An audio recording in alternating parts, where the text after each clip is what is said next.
प्यारे बच्चों, पूर्व की कक्षाओं में आपने अयोध्या सिंह उपाध्याय हरिऔध जी की पहले से लेकर 14वें पद्यांश तक की व्याख्या को आपने देखा, जिसको उम्मीद की जाती है कि आप सभी ने मन लगाकर पढ़ा होगा। इस लॉकडाउन में आप सभी मन लगाकर पढ़ें और समय का उपयोग करें, क्योंकि सभी शिक्षक जो है मनोयोग से आपको कुछ न कुछ देने का प्रयास कर रहे हैं। तो जैसा कि आपने पूर्व में देखा कि जो राधिका जो है पवन को दूतिका बनाकर अपने प्रियतम श्री कृष्ण के पास भेजना चाहती है, तो पूर्व के पद्यांशों में राधिका से परिचय, मथुरा नगरी, राधिका जो है पवन से जो है मथुरा नगरी का परिचय, वहाँ की मनोहर दृश्य को, वहाँ के उपवन को इत्यादि को बताती है और श्री कृष्ण की छवि इत्यादि के बारे में भी समझाने का प्रयास करती है। लेकिन राधिका यह जानती है कि पवन तो है, पवन के पास कोई मुख नहीं है, इसलिए मुख से तो वो कोई बात बोल नहीं सकती है। तो वह उसे ये समझाने का प्रयास करती है कि हे सखी, तुम चपल हो, तुम कुशाग्र बुद्धि की हो, ऐसे में तुमसे उम्मीद की जाती है कि तुम्हारे पास मुख नहीं है, फिर भी तुम मेरे समस्त भावों को जो है मेरे प्रियतम श्री कृष्ण को समझाने में सफल होगी। तो देखिए, आज जो है 15वें से 18वें पद्यांश की व्याख्या हम करेंगे, जिसमें 15वां पद्यांश देखिए। तेरे में न यह गुण जो तू व्यथा सुनाए, व्यापारों को प्रखर मति और युक्तियों से चलाना।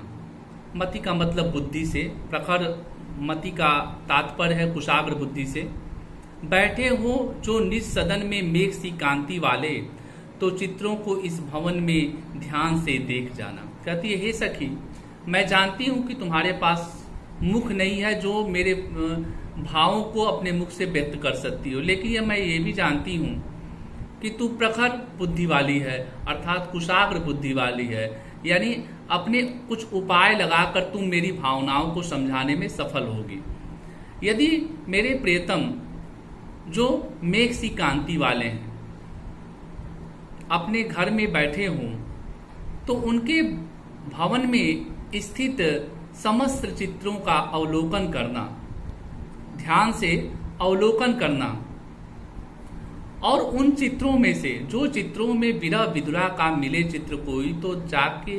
निकट उसको भाव से यो हिलाना, प्यारे होके चकित जिससे चित्र की ओर देखें, आशा है यो सुरती उनको हो सकेगी हमारी। कहती है कि हे सखी, यदि उन चित्रों में से तुम्हें किसी विरह विदुरा का अर्थात वियोग से व्याकुल नारी का दृश्य मिले, तो उस चित्र के पास जाना और उसे इस प्रकार हिलाना कि उस हिलते हुए चित्र को देखकर श्री कृष्ण जो है चकित हो जाएं, आश्चर्य में पड़ जाएं, और उन्हें, मुझे पूरा विश्वास है कि उस चित्र को देखकर, मुझे आशा है कि उस चित्र को देखकर मेरे प्रियतम श्री कृष्ण को मेरी याद आएगी कि इसी प्रकार मेरे वियोग में राधिका भी जो है ब्रज नगरी में होगी। जो कोई भी इस सदन में चित्र उद्यान का हो, औ का मतलब और, प्राणी विपुल, विपुल का तात्पर्य व्याकुल, उसमें घूमते बावले से अर्थात पागल होकर, तो जाके सन्निकट उसके औ हिला के उसे भी देवात्मा को सुरति ब्रज के व्याकुलों को कराना। आगे कहती है कि हे सखी, यदि उन चित्रों में से तुम्हें किसी चित्र में बागीचे का दृश्य दिखाई दे और उस बागीचे में यानी उन चित्रों में से बागीचे में प्राणी जो है व्याकुल होकर घूमते दिखाई दें, तो उस चित्र को हिलाना।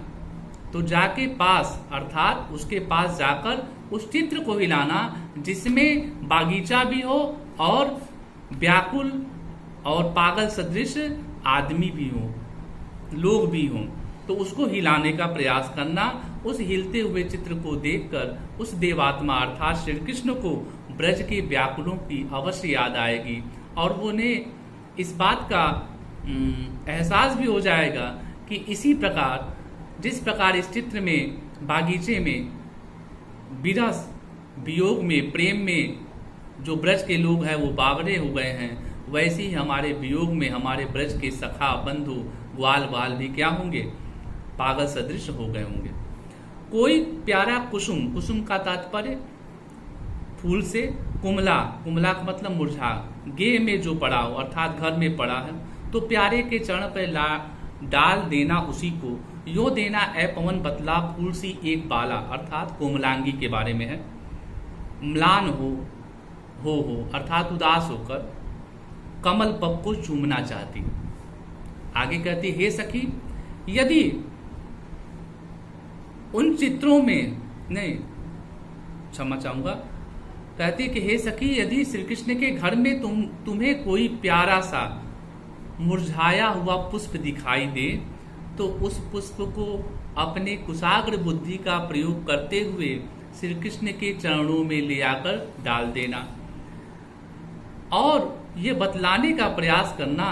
कि जिस प्रकार यह पुष्प आपके चरणों से दूर होकर मुरझा गया है, वैसे ही आपके वियोग में उदास होकर, जब जिस प्रकार यह मुरझाया हुआ पुष्प आपके चरणों को चूमना चाहता है, वैसे ही उदास ब्रजबाला अर्थात राधिका आपके कमल रूपी चरणों को चूमना चाहती है। तो आप सभी लोग इस वीडियो को देखें और आने वाले वीडियो के लिए इस चैनल को सब्सक्राइब करें, जिससे आपको तुरंत ही